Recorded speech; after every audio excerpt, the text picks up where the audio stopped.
భూమి మీద మనిషి చేసిన తప్పులకు దోషాలకు శిక్ష పడుతుంది. అయితే ఆ శిక్ష తప్పించుటకే యేసయ్య వచ్చిండు అన్నమాట.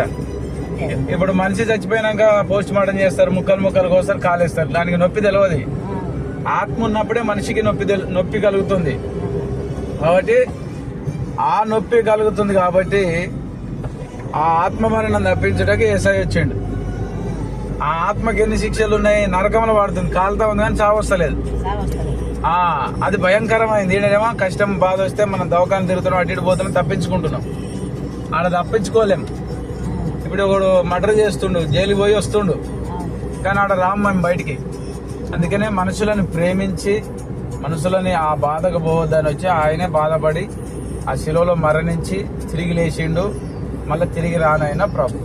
మన ఎంట ఏ ఆస్తి, కార్లు, బిల్డింగులు ఏది రాదు. మన ఎంట రెండు వస్తాయి.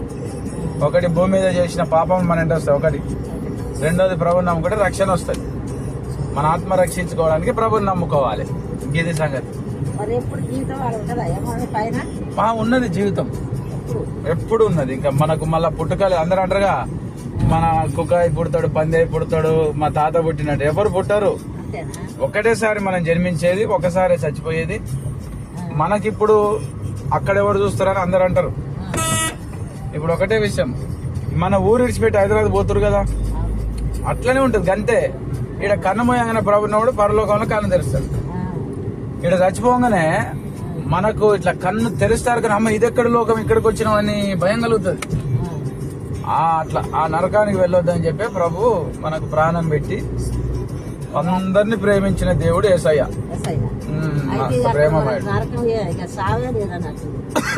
ప్రభు నమ్మినాం సావలేదు, సావడానికి భయపడద్దు.